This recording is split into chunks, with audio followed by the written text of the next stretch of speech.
Hello everyone. आज जो gate का एग्ज़ाम हुआ है उसका कुछ मेमोरी बेस्ड क्वेश्चन मिला है, वो हम लोग यहाँ पे डिस्कस करेंगे।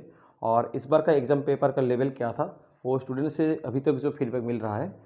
एग्ज़ाम का पेपर लेवल था मॉडरेट, जैसे गेट एग्ज़ाम में पूछा जाता है। इतना आसान नहीं था और टफ भी नहीं था, बट ईजी टू मॉडरेट आप लोग मान सकते हो। आप लोग को कैसा पेपर का लेवल लगा वो आप लोग कमेंट कर देना। तो अभी देखिए जो क्वेश्चन अभी तक मिला है उसका सॉल्यूशन क्या होगा। और यहाँ पे पूछा गया था trace value of sigma Z sigma X sigma Y का कॉम्यूटेटर जो है, ये जो टोटल मैट्रिक्स आएगा इसका ट्रेस क्या होगा। Commutator bracket of sigma X sigma Y होता है 2i सिग्मा जेड। तो यहाँ से मिल रहा है 2i सिग्मा जेड का स्क्वायर। और पाउली स्पिन मैट्रिसेस में sigma X square sigma Y square sigma Z square का वैल्यू होता है आई। तो यहाँ पे जो मिल रहा है 2i। दैट मीन्स आई जो है एक स्क्वायर मैट्रिक्स है, और पाउली स्पिन मैट्रिक्स के लिए all Pauli spin matrices are second order matrix. यहाँ पे आई जो है वो भी सेकेंड ऑर्डर है। तो इसलिए यहाँ पे जो मैट्रिक्स आ रहा है ए, और इस मैट्रिक्स का जो आइगन वैल्यू आ रहा है 2i, दोनों जो आइगन वैल्यू आ रहा है 2i, और ट्रेस होता है सम ऑफ आइगन वैल्यू। तो इसलिए इसका जो राइट ऑप्शन होगा 4i। नेक्स्ट क्वेश्चन पे क्या था, एक specific heat at constant pressure बोला गया था, और क्वेश्चन पूछा गया था चेंज ऑफ एंट्रोपी क्या होगा जब टेम्परेचर चेंज हो रहा है 1 केल्विन से लेके 10 केल्विन। तो देखिए जो specific heat at constant pressure होता है T of del S under del T at constant pressure. That means यहाँ से आप लिख सकते हो D S equal to C P D T under T. तो यहाँ पे इंडिकेट करिए। तो जो टेम्परेचर का रेंज था 1 केल्विन से लेकर 10 केल्विन, तो यहाँ पे जो आ रहा है ये वैल्यू, ठीक है। और यहाँ पे ए एंड बी का वैल्यू भी गिवन था। तो इस यहाँ पे ए एंड बी का वैल्यू यूज़ करने से तो जो आंसर इसका आ जाएगा, बट ए बी का जो वैल्यू अभी तक नहीं मिला है। तो ऐसा इस क्वेश्चन का सॉल्यूशन है। नेक्स्ट क्वेश्चन में एक complex function F Z given था, और इसमें पूछा गया था पोल्स का वैल्यू क्या होगा। पोल्स क्या होता है, एट पोल जो डिनोमीटर है इसको 0 कर दीजिए। देन जो आ रहा है जेड का वैल्यू 0 1 एंड जो है कि plus minus 2i। Sorry, Z का वैल्यू आ रहा है 1 एंड प्लस माइनस 2i। और यहाँ पे जो पोल होगा सिर्फ प्लस 2i एंड जो है कि अनदर माइनस 2i। यहाँ पे 1 पोल नहीं होगा क्योंकि ये जो फंक्शन है यहाँ पे जेड का वैल्यू 1 यूज करने से जो आ रहा है 0 अंडर 0। दैट मीन्स 1 जो है ये कंसिडर नहीं होगा पोल, सिर्फ जो पोल कंसिडर होगा plus 2i and minus 2i। That means option ये जो सी है वो करेक्ट है। नेक्स्ट एक सिस्टम था, उसके लिए बोला गया था एंगुलर फ्रीक्वेंसी का वैल्यू मैक्सिमम मिनिमम का रेशियो क्या होगा। तो इसको सॉल्व करने के लिए यहाँ पे पहले काइनेटिक एनर्जी लिखिए। इसका एलोकेशन मान लीजिए x1, इसका x2, देन काइनेटिक एनर्जी ये आ रहा है, उसी से मैट्रिक्स काइनेटिक एनर्जी का। देन पोटेंशियल यहाँ पे पहला जो ए 1 kg पार्टिकल है उसके लिए हाफ के x1 का स्क्वायर, और इसके लिए आएगा हाफ के टू x2 माइनस x1 का स्क्वायर। वहाँ से मिल रहा है ये जो है v पोटेंशियल मैट्रिक्स लिखिए। देन ये आ रहा है टी एंड वी का potential matrix. Angular frequency calculate करने के लिए यूज़ करना है v minus omega square T determinant equal to 0। तो यहाँ पे यूज़ किया गया है। तो वहाँ से जो आ रहा है ओमेगा का वैल्यू मैक्सिमम मिनिमम दो वैल्यू आ रहा है ए, तो इसका रेशियो ही पूछा गया था। तो इसका राइट आंसर होगा ए। नेक्स्ट एक डिस्पर्सन रिलेशन गिवन था ई के साथ के का जो है कि ए, and eight K equal to 0 पे पूछा गया था रेशियो जो है कि effective mass of the electron and free mass of the electron जो होता है एम स्टार अंडर एम, ये इसका रेशियो पूछा गया था और इसको डिफाइन किया गया था आर से। तो देखिए इफेक्टिव मास क्या होता है, M star equal to H का स्क्वायर अंडर डी टू या under D K square. At K equal to 0 पे पूछा गया था।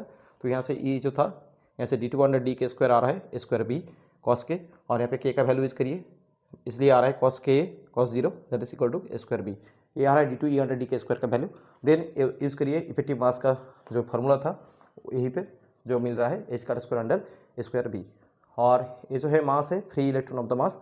यहाँ पे ए बी का वैल्यू गिवन था, तो ये सारे वैल्यू यूज़ करने से यहाँ पे रिजल्ट आएगा एच का स्क्वायर अंडर, ये है free mass of electron. A B का वैल्यू यूज़ करने से जो रिजल्ट यहाँ पे ए बी गिवन नहीं है, मतलब नहीं मिला है अभी तक, तो ए बी का वैल्यू यूज़ करने से इसका आंसर आ जाएगा, वही करेक्ट होगा।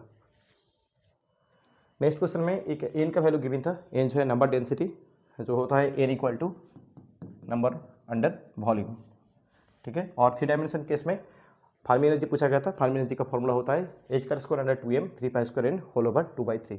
तो ये फॉर्मूला यूज़ करने से इसका रिजल्ट आ जाएगा। नेक्स्ट क्वेश्चन बहुत ही अच्छा क्वेश्चन पूछा गया था क्योंकि यहाँ पे बोला गया था फोटोन गैस के लिए एक रिलेशन गिवन था, और यहाँ पे ये जो जी है 2 डायमेंशन के लिए बोला गया था, और इसमें पूछा गया था स्पेसिफिक हीट का जो है कि डिपेंडेंसी क्या होगा टेम्परेचर के साथ। देखिए फोटोन के लिए क्या होता है energy equal to H new.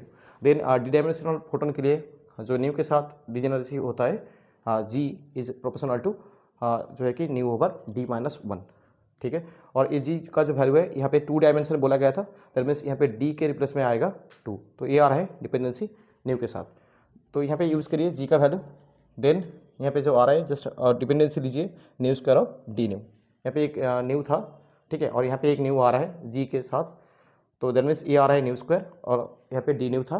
तो देन क्या है यहाँ पे मान लीजिए कि x equal to H nu under K T, that means nu is proportional to T, okay, so that means E is proportional to आ रहा है टी क्यूब, क्लियर। तो एनर्जी आ रहा है टेम्परेचर के साथ टी क्यूब के साथ, तो स्पेसिफिक हीट क्या होता है D under D T at constant volume, तो इसलिए इसका जो डिपेंडेंसी आएगा T square, specific heat temperature के साथ टी स्क्वायर फॉर्म में चेंज हो रहा है इस सिस्टम के लिए। और यहाँ पे बोला गया था जी जो है density of the state in 2 dimension. Next question देखिए, एक हैमिल्टनियन गिवन था और इसमें पूछा गया था मिनिमम एनर्जी क्या होगा, और यहाँ पे एक्स एंड वाई का वैल्यू एक गिवन था। देखिए इस क्वेश्चन को सॉल्व करने के लिए पहला यहाँ पे जो है X square plus Y square ये कैलकुलेट करिए, ये वैल्यू पुट करने से ये आ रहा है x1 का स्क्वायर प्लस x2 का स्क्वायर। सिमिलरली एक्स वाई यहाँ पे चाहिए, तो एक्स वाई भी यहाँ से कैलकुलेट करिए, जो ये आ रहा है ऐसा वैल्यू हाफ ऑफ x1 का स्क्वायर माइनस x2 का स्क्वायर। देन ये जो पोटेंशियल टर्म है हैमिल्टनियन, ये है काइनेटिक एनर्जी टर्म, एंड ये जो है पोटेंशियल एनर्जी टर्म है। पोटेंशियल एनर्जी टर्म जो है उसको आपको ठीक से ये जो वैल्यू मिल रहा है इसको यूटिलाइज करके जो मिल रहा है सिंप्लीफाई करना है, जो आ रहा है potential M omega square x1 का स्क्वायर।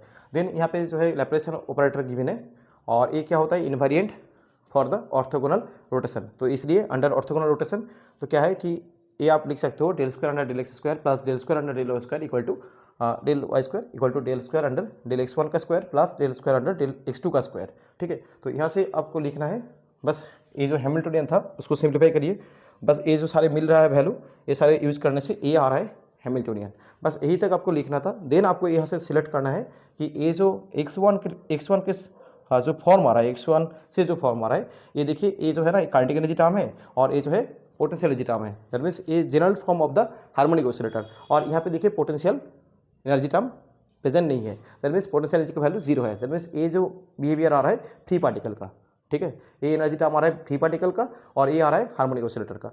और ये जनरल फॉर्म में लिखिए काइनेटिक एनर्जी का form half of M omega square X square, तो यहाँ से आपको मिल जाएगा ओमेगा का वैल्यू जो एक्चुअली यहाँ पे हो रहा है √2 ओमेगा, क्योंकि यहाँ पे हाफ एम √2 ओमेगा का स्क्वायर करने से ए टर्म आ रहा है, तो वहीं से आपको जनरल फॉर्म से कंपेयर करने से ओमेगा का वैल्यू मिल जाएगा। और हार्मोनिक ऑसिलेटर के लिए 1 डायमेंशन में एनर्जी का वैल्यू क्या होता है एन स्टेट के लिए n plus half H cut omega, और यहाँ पे मिनिमम एनर्जी पूछा गया था, दैट मीन्स n का वैल्यू हार्मोनिक ऑसिलेटर के लिए क्या होता है n का वैल्यू पहला जो है कि 0, तो यहाँ से आ रहा है half H cut omega, but यहाँ पे ओमेगा क्या है √2 ओमेगा, तो इसलिए ये आ रहा है minimum energy due to this part means x1 के लिए। x1 क्या है हार्मोनिक ऑसिलेटर है, और यहाँ पे क्या है फ्री पार्टिकल से एनर्जी क्या आएगा मिनिमम एनर्जी ये 0 हो जाएगा, क्योंकि फ्री पार्टिकल के लिए क्या होता है मिनिमम एनर्जी 0 होता है। तो यहाँ पे बोला गया था सिस्टम का मिनिमम एनर्जी क्या होगा, दैट मीन्स यहाँ से जो आ रहा है और यहाँ से जो आ रहा है, बट यहाँ से जो फ्री पार्टिकल है इसलिए मिनिमम एनर्जी क्या होता है 0, बट यहाँ से जो आ रहा है वही इसका रिजल्ट होगा, क्या आ रहा है एच कट ओमेगा अंडर √2, तो ये जो है सिस्टम का मिनिमम एनर्जी। तो अभी तक इतना क्वेश्चन मिला है, आप लोग को कोई भी क्वेश्चन याद है तो आप लोग ज़रूर कमेंट कर देना, या जो है कि ये जो नीचे दिया गया डिस्क्रिप्शन में नंबर है वहाँ पे व्हाट्सएप या टेलीग्राम कर देना। All the best, thank you.